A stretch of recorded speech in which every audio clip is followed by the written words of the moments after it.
प्रिय छात्र छात्राओं, पद्यखंड के अंतर्गत प्रथम पाठ सूरदास के पद का सम्मानीय हमारे जो सीनियर टीचर सर हैं अंगराम सर, उन्होंने आपको बड़ी अच्छी तरह से उसका अध्ययन कराया है।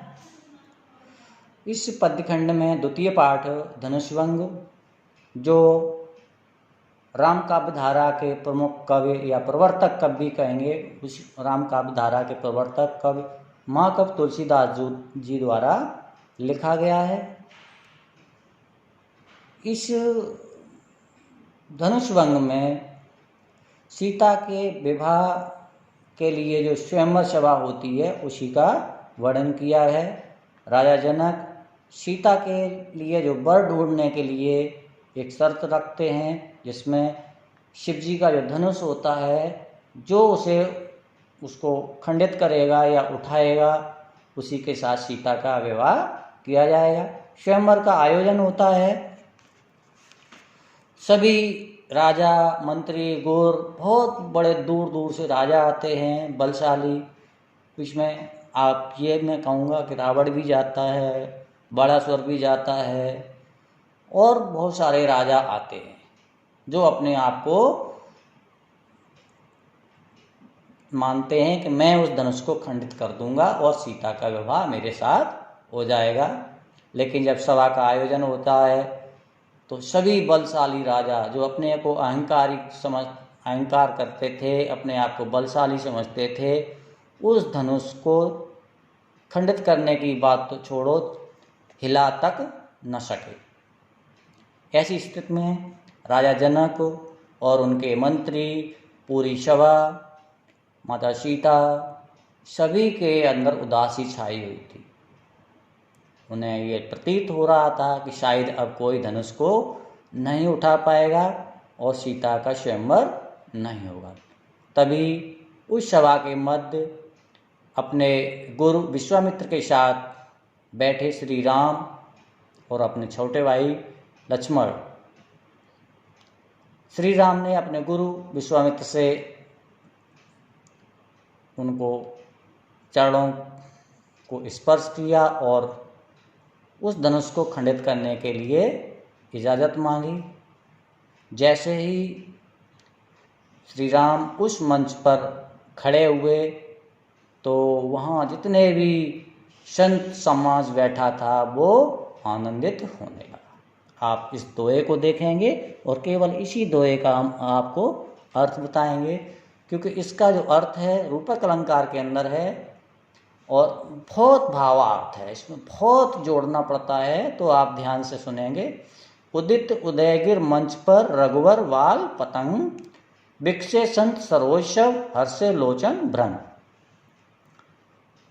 यहाँ रघुवर मीन्स श्री राम, श्री राम रूपी बाल पतंग मीन्स होता है सूर्य। जब श्री राम रूपी बाल सूर्य का मंच रूपी उदयाचल पर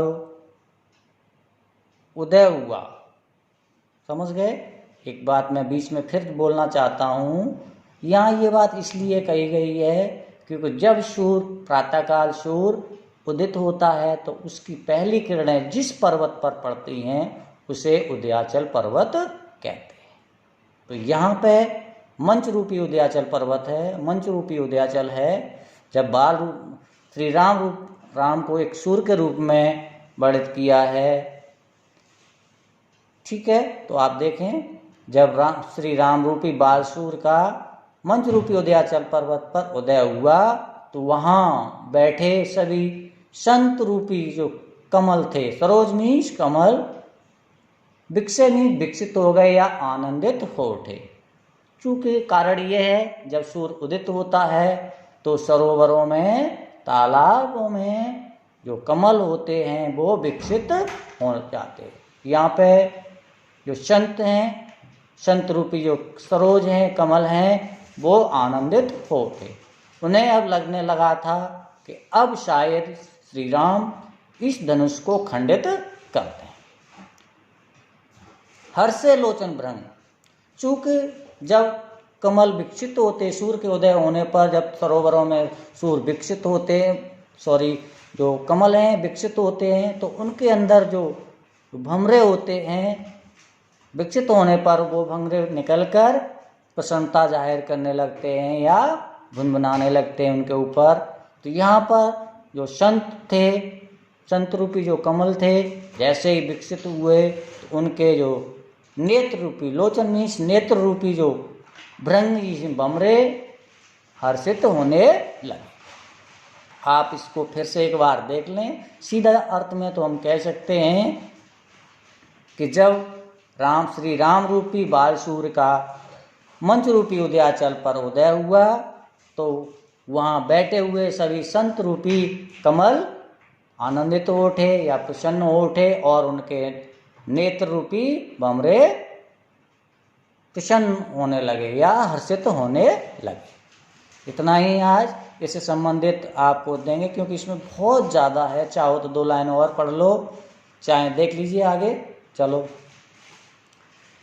नृपय केर आशा निशनासी बचन नखत अवली न प्रकाशी। अब भाव जोड़ना पड़ेगा आपको। नृपय मीन्स राजा, जो वहाँ राजा बैठे थे, अहंकारी जो राजा बैठे हुए थे, जो धनुष को चिका तक नहीं पाए थे, उनके द्वारा केर मीन्स करी हुई, आशा मीन्स आशा, निशनासी, निश मीन्स होती रात। क्योंकि वह धनुष तो उठा नहीं सके थे, लेकिन अभी भी उनके अंदर एक आशा छिपी हुई थी, आशा रूपी रात्र बची हुई थी कि जब मैं नहीं इस धनुष को खंडित कर सका तो यहाँ कोई भी खंडित नहीं कर सकेगा। और राजा अपनी जो शर्त हैं वो बदल लेंगे और जो सीता का जो विवाह है, जो स्वयंवर है, वो मेरे साथ ही होगा। ये उनके आशा लगी हुई थी। बचन नखत अबली न प्रकाशी।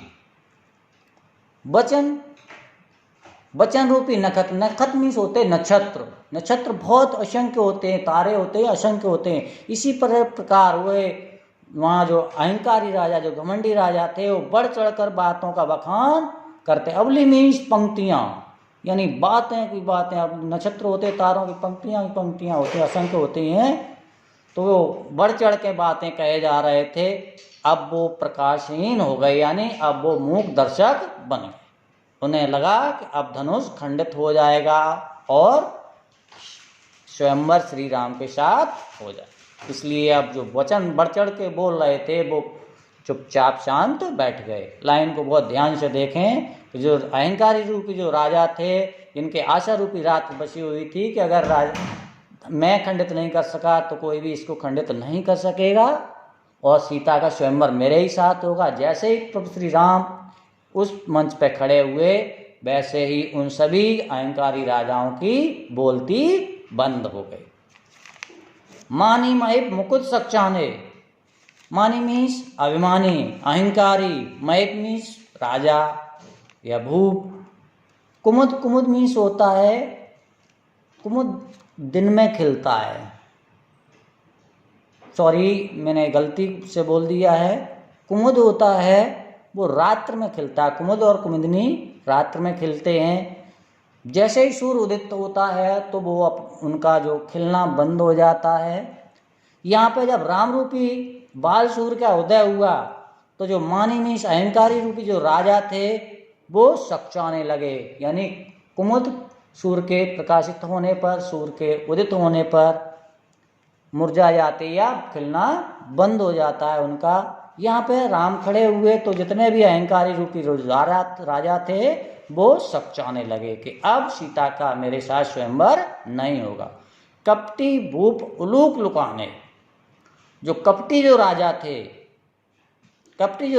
वो कपटी उल्लू रूपी जो राजा थे वो लुकाने लगे। भाव यहाँ ये है कि जो उल्लू होते हैं, उल्लुओं को रात्र में ही दिखाई देता है। चूंकि यहाँ राम रूपी जब बाल सूर्य का उदय हुआ, जैसे ही सूर्य उदित हो जाता है तो उल्लुओं को दिखाई देना बंद हो जाता है। यहाँ राम रूपी जब सूर्य का उदय हुआ तो जो कपटी उल्लू रूपी जो राजा थे वो लुका छिपी करने लगे, बगलें झांकने लगे, कहाँ अब दुखे, क्योंकि अब तो सीता का स्वयंवर प्रभु श्री राम के साथ ही हो जाएगा। तो आज हम यहीं तक करेंगे और इस दोहे का आपको अर्थ लिख के हमें भेजना है। मैं इससे संबंधित प्रश्न बनाऊंगा, चाहो तो एक बार फिर देख लो। उदित उदयगर मंच पर रघुवर बाल पतंग, विकसे संत सरोज हर्षे लोचन भ्रंग। यानी जब भगवान श्री राम या श्री राम रूपी बाल सूर्य का मंच रूपी उदयाचल पर उदय हुआ तो वहाँ बैठे हुए संत रूपी जो कमल थे वो आनंदित हो उठे और उनके नेत्र रूपी जो भंवरे थे वो प्रसन्न होने लगे।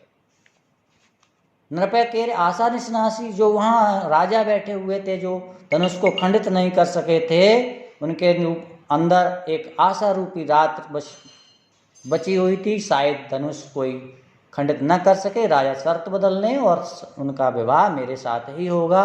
उनकी वह आशा रूपी रात्रि अब समाप्त हो चुकी। वचन नखत अवली न प्रकाशी, वहाँ बैठे जो राजा थे बढ़ चढ़कर बातों का, यानी नक्षत्रों की कतारों की कतारें होती हैं उसी प्रकार बातें बढ़ चढ़कर जो कह रहे थे, अब वो बातें उनकी बोलती बंद हो गई। मानी महे कुमुद सच्चाने, जो कुमुद हमने आपको बताया है, कुमुद रात्रि में खिलते कुमुद कुमुदिनी, लेकिन जो यहाँ मानी से तात्पर्य अहंकारी, मैप मीन्स राजा, जो अहंकारी राजा थे कुमुद रूपी वो सच्चाने लगे। यहाँ भाव या रूपक ये दिया गया है क्योंकि सूर्य के उदय होने पर कुमुद कुमुदिनी मुरझा जाते हैं। चूंकि राम रूपी जब बाल सूर्य का उदय हुआ तो जो अहंकारी रूपी जो राजा थे वो सच्चाने लगे, झिझकने लगे कि अब सीता का स्वयंवर उनके साथ नहीं हो पाएगा।